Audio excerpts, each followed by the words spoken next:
Hello, my friends, hello, and welcome once again to the Rustic Fawn Lodge, where it is very cold.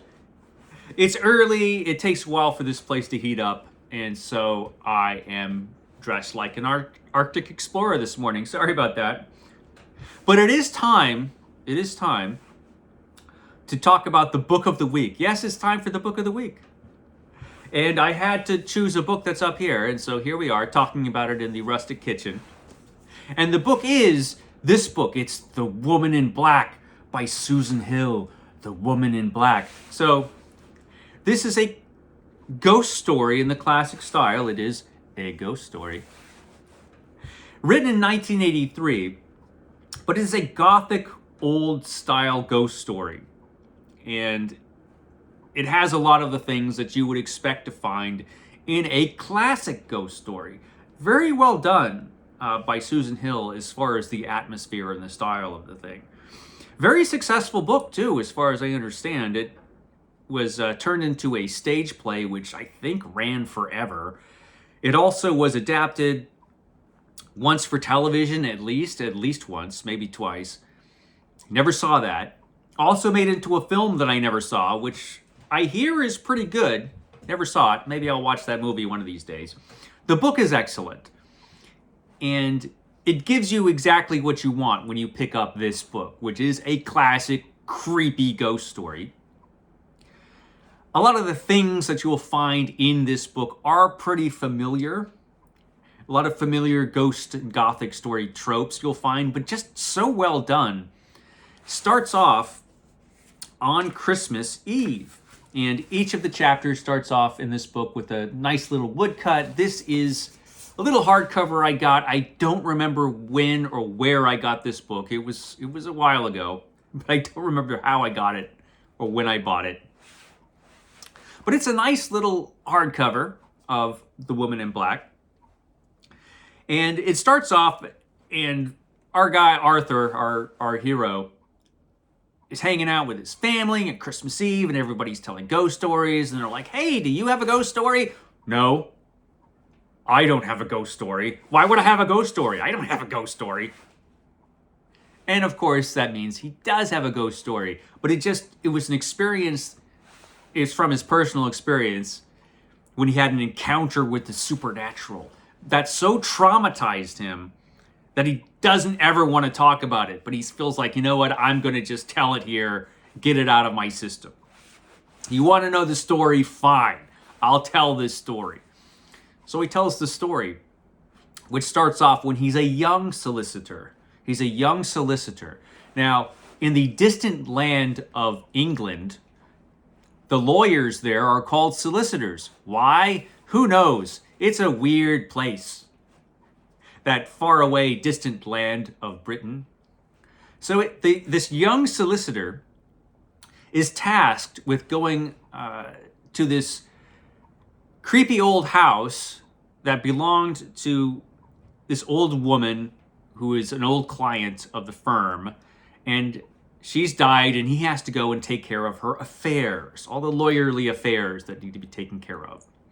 So he goes there to this creepy old house on the moors, of course. That's kind of hard to get to, and it's a little ways from the village, you know. So he goes over to this place, and he goes to the funeral of this old lady, and then he goes to the house, and he's going to stay at the house, you know, while he takes care of this business. And the person who takes him out there is like, "You're staying at the house?" And he's like, "Yeah, why wouldn't I?" "No reason." And, you know, the people in the village are all kind of like this, you know. He starts seeing the woman in black, you know, our ghost. He starts seeing this creepy lady all dressed in black. He's like, "Who is this lady?" And he asks, you know, did you just see that lady in black? What's the deal with her?" "The lady in black!" "Yeah, what's the story with her?" No story." And so the people, they aren't, you know, they don't give him a lot of information. They seem very hesitant to tell him, you know, anything really. And so he has to work it out for himself, and he does, and he starts having, of course, experiences that are odd and can only be, caused by supernatural phenomena. And he finds out the story of the woman in black over time. I will not tell you here because there's some things that as they happen, when I remember reading this thinking, okay, this is a lot of stuff that I would expect to happen in this story. And the supernatural events that happen are very well handled, actually. But as they go along, in the beginning, it was like, okay, I've come across this sort of thing so many times before. But as it goes along, and it's a short little story, short little book, it's actually really well done and really well handled and surprising, some of the things that happened. And by the end of it, the end of this book shocked me. You knew all throughout the story that this experience was bad. This experience traumatized this guy, which is why he never wants to talk about it. But you don't know exactly what happens or why it was so bad. You get to the end of the story and it's like, I was literally shocked by the end of this book. And it was just such a satisfying horror story, because it is genuinely horrifying by the end of it. And the things about ghosts, ghosts are different in every story, because they're made up. They don't really exist, ghosts. I know some people are confused on this issue, but they don't actually exist outside of fiction.